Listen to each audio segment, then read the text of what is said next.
It wasn't too long ago that I reviewed this, the Insta360 X4.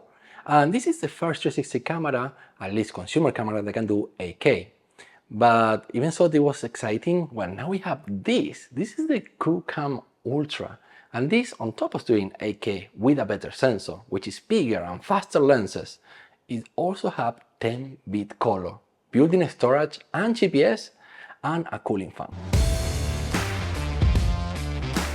Hey, what's up? This is Gaby from Ray Studios, and today I'm gonna be reviewing the QOOCAM Ultra. First, let's do a quick unboxing. Okay, everything came packed very nicely in this box, which looks very similar to the QOOCAM 3. If you haven't watched that review, you can click somewhere on the top corner of this video. Go watch it now or later when you finish this review. Inside the box, we have a contact card, stickers, the guarantee card, a cleaning cloth, and a couple of batteries. And we have a really high quality Type-C to Type-C cable. It also comes with a very similar neoprene bag as the QOOCAM 3, and I also got this external battery charger that can charge two batteries at the same time. As is to be expected, here is the invisible stick, which is virtually identical to the one on the Insta360 X4. Before I go ahead, I want to make a very important disclaimer. Kantal sent me this camera for review. They did not tell me what to say, neither I'm getting paid for doing this video. And something very important to remark here is that this is a very early pre-production version, and the firmware, well, it's not quite there. So the hardware is here, the software, well, it needs a little bit of work. So for that reason, I can only show you some footage and talk to you about some of the features on this camera.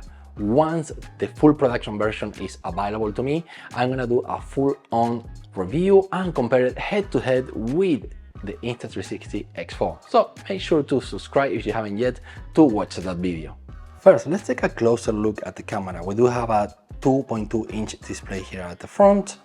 We have the lens, and something that is quite recognizable from Kantal is that the lens is offset. So if you look at it from here, they're not in the same position. One is to one side, the other one is to another side, and that's because the sensor and the lenses are very fast, the sensor is very big, so there is not enough physical space to put everything on the same side. And we do have two ports. One is under the power button and mode button right here.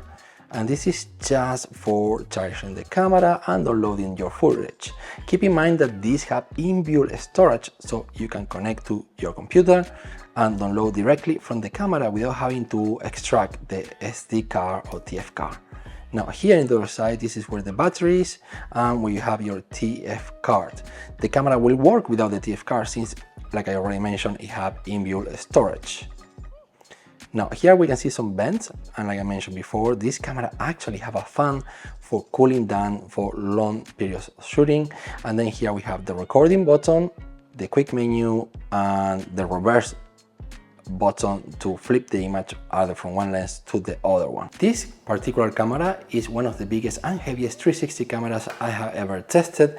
You can see it here on the scale is 334 grams, so that's quite heavy for a 360 camera. Even so, this camera is IP68, dust and waterproof resistant. I'm not so sure if you can completely submerge this camera in water like you could with some of the Insta360 360 cameras like the X3 and the X4, but you can rest assured that if it starts raining or it gets on a splash or it falls in the water for a brief moment, the camera will survive, and it also has some certain level of dust resistance as well. So it's quite a tough camera, but considering how big it is, I'm not so sure if this is an action camera, and they probably didn't make this camera with that purpose. So it's more like a high-end 360 camera that happens to somehow still fit in your pocket, since even though it's big, it's not that big. Okay, let's talk about what really matters here. So how is the footage? And it's actually pretty damn good. It kind of doesn't even look like a 360 camera. It looks like maybe an action camera or even better. The footage looks crispy, it has a lot of detail. Like I say, the firmware is not finalized here. There are a lot of things that they're going to improve later on with some other firmware upgrades. Maybe you can notice in some of the footage that one of the lenses is a little bit brighter than the other one. In the current firmware that I have today, actually that's not even a problem anymore. So I've been shooting footage for the last 3 weeks, and every time there is a firmware upgrade, and there were a lot, the footage was improving here and there. Of course, we do have dynamic range optimization here on camera, which is actually pretty damn good to kind of balance those highlights and shadows, which is a problem that usually happens with most 360 cameras. Also, the color seems to be quite accurate. I like the colors. The colors were a little bit cold, but that's something that is really easy to correct with any video editing software. I got all my shots on 8K 24 frames per second. Now this camera is also capable of 4K 120 frames per second and 5.7K at 60 frames per second. I haven't quite tested that yet because, well, it's on very rainy weather in the city where I'm living, and there is not much chance for me to go out there. When it comes to pictures, well, you can take pictures in RAW plus DNG at 96 megapixels. Okay, that is actually very impressive, and even so I'm not much of a 360 photographer. I like to shoot videos mostly. I can see how some people that do real estate virtual tours, they're gonna see a huge benefit from using this camera. And you're probably wondering, okay, this camera is very heavy, I'm not gonna be able to use it. Well, as a matter of fact, I kinda didn't really feel that much the weight. I don't know why, but yeah, it kind of bigger and heavier than some other competitors' camera, including the previous camera from QOOCAM, the QOOCAM 3. To be honest, I personally did not feel too much weight, but yeah, look at these guns. And a strong guy, maybe if you are maybe a young, small girl like my daughter, and she was struggling a little bit to hold the camera in front of her. She needed to use two hands. But yeah, I would say generally speaking, it's not an issue. I've been skating, riding bicycle. As a matter of fact, I did mount this camera on the handlebar of my bike with a stick and also like moving forward, filming myself hands-free, and the camera was okay. I mean, even though it was heavy, it was holding up. The stabilization on this camera is actually pretty good, and one thing that I noticed is because the camera is a little bit heavier than other 360 cameras, if I'm walking with the camera or skating or doing anything, because it's heavier, it is easier to control the up and down movements as you're walking.